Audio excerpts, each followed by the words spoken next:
Okay, so I want you to meet someone who's kind of living a double life. By day, you'll find him in a corporate boardroom, hammering out brand strategies. But by night, he's in a recording studio, crafting hip-hop tracks that have topped charts across an entire continent. This is the incredible story of Chisenga Katongo. So on one hand, you've got this global hip-hop artist. I mean, we're talking opening for Akon, hitting #1 on MTV Africa, collaborating with Grammy-winning producers. And then on the other hand, you have the CEO of a digital marketing agency, a strategist building corporate identities and designing these complex marketing campaigns. These two profiles, they just seem worlds apart, right? So what's the real story here? Are we talking about two different men, or are they two sides of the same incredibly strategic coin? Let's dive in and find out who the real Chisenga Katongo is.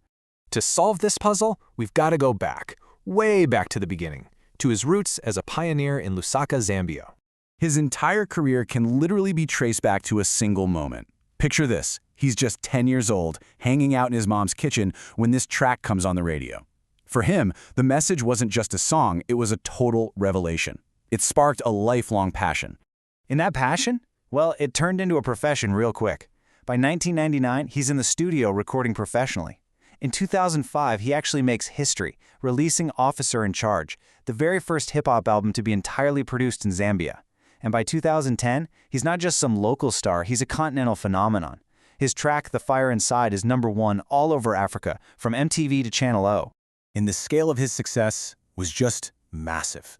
When he stepped on stage to open for Akon and Sean Paul, he wasn't playing to some small club. He was commanding a stadium of 48,000 people. 48,000. He had absolutely reached the top of the African music scene. But then, at the very height of his fame, he made a decision that would change absolutely everything. He took a transcontinental leap. He just left it all behind. The #1 hits, the stadium shows, the celebrity status, all of it. He migrated to Perth, Australia, and all of a sudden, he was right back at square one. And look, the challenge here was immense. He wasn't just in a new country. He was in a completely different, highly competitive Western market where his African fame meant, well, not a whole lot. He got to rebuild his entire brand from the ground up. And his strategy wasn't to boast about his past, but to embed himself completely in his new present. And this is where the artist and the strategist really start to merge. It's so brilliant. Instead of trying to be some global star, he went hyper-local. He wrote and produced an anthem for his new suburb, Morley. The local radio station, 92.9 FM, picks it up, and it becomes a hit.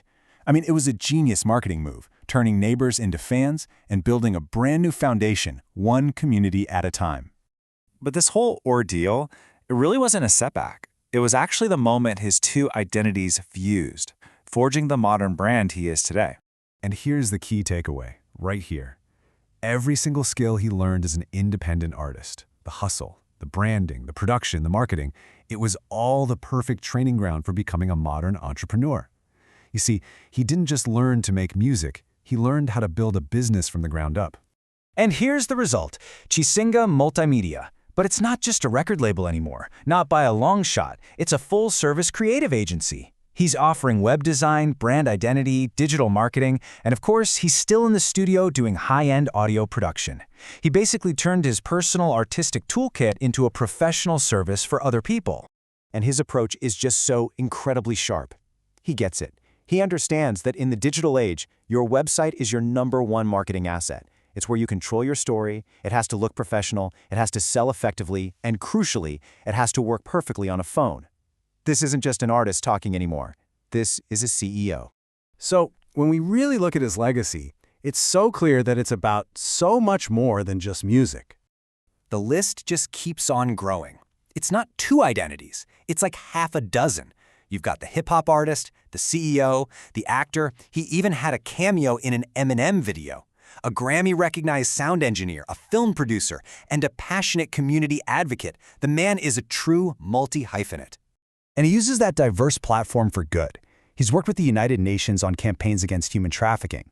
And in his spare time, he runs these edutainment workshops, using hip-hop to connect with and educate young people. He is building a real legacy of impact. This quote, it really gets to the heart of his drive. The path of a pioneer, whether you're in music or business, it can be really isolating. But it's his unwavering belief in his vision, this deep conviction that where there's a will, there's a way, that has powered him through every single reinvention. And that brings us right back to our central question. Who is the real CHISENGA, the artist or the entrepreneur? His story suggests that's the wrong question. The real question he forces us to ask ourselves is this: why should there be a boundary at all? His life is a masterclass in turning passion into a profession and a profession back into a platform for passion. It makes you wonder, doesn't it?